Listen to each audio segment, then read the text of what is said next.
SSC 25 ব্যাচের সুপ্রিয় শিক্ষার্থীরা, অর্থাৎ যারা এবছর এসএসসি পরীক্ষা দিয়েছো, তোমাদের জন্য অনেক অনেক দোয়া ও শুভকামনা। তোমরা হয়তো সবাই জানো যে এসএসসির তুলনায় এইচএসসিতে আইসিটি অনেক বেশি কঠিন সিলেবাস। তাই তোমাদের কথা চিন্তা করে একটা অ্যাডভান্সড আইসিটি কোর্স চালু করেছি।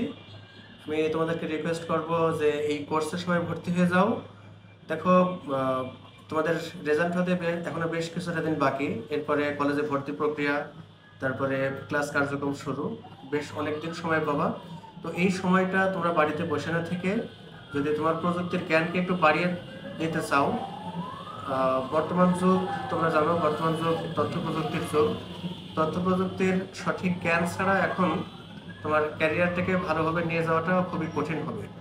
তো তোমরা আইসিটি অনেক জায়গায় পড়তে পারো, আমার কাছে কেন পড়বা? আমি তোমাদের জ্ঞাতার্থে নিজের পরিচয় বলি। আমি ইসলামী ইউনিভার্সিটি থেকে তোমাদের যে আইসিটি সিলেবাস, আইসিটিতে গ্র্যাজুয়েশন সম্পন্ন করার পরে সফটওয়্যার কোম্পানিতে দীর্ঘ 5 বছরের বেশি সময় কাজ করেছি। আমি সফটওয়্যার ইঞ্জিনিয়ারও বটে। এরপরে ফিনান্স মার্কেটে ফ্রিল্যান্সার হিসেবে কাজ করেছি এবং বর্তমানে একটা প্রতিষ্ঠানে আইসিটি প্রভাষক হিসেবে কর্মরত আছি। আমি শুধুমাত্র তোমাদের কথা চিন্তা করেই আলাদা প্রজেক্টর কিনেছি। তোমাদের যে অধ্যায়গুলো প্র্যাকটিক্যালি শেখানো লাগে, যেমন HTML, C programming, database management, এগুলো ল্যাপটপ এবং প্রজেক্টরের সাহায্যে দেখাই।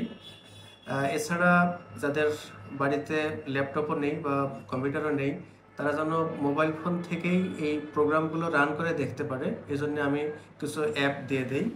যেটা যেমন এইচটিএমএল, তুমি যদি বোর্ডের থেকে দেখো তাহলে তো আসলে প্রপারলি শিখতে পারবে না। এজন্যে এইগুলো বাড়িতে কীভাবে রান করে দেখবা সেই ব্যবস্থাটাও করিয়ে দেই। তো আমি আশা করি তোমরা এই যে যে অধ্যায়গুলো আছে, যেটা বললাম, এইচটিএমএল আছে, সি প্রোগ্রামিং আছে, ডেটাবেস ম্যানেজমেন্ট আছে, এইগুলো পারফেক্টলি শিখতে পারবা। এর বাইরেও যারা আইটি লাইনে ক্যারিয়ার করতে চাও, তাদের জন্য আলাদা দিক নির্দেশনা থাকে। তো আমি ভিডিওর লেন্থ বড় করব না, তোমাদের প্রতি অনেক দোয়া রেখে এবং সবাইকে অন্তত মানে যে দুইটা টেস্ট ক্লাস দেখার অনুরোধ জানিয়ে শেষ করছি। আর আমার পড়ানোর যে ঠিকানা, অ্যাড্রেস, সেটা হচ্ছে কেসি কলেজের পাশে, শামিমা ক্লিনিকের বিপরীত পাশে, আইকন প্লাস কোচিংয়ের বিল্ডিংয়ের নিচতলায়। অনেক ধন্যবাদ সবাইকে।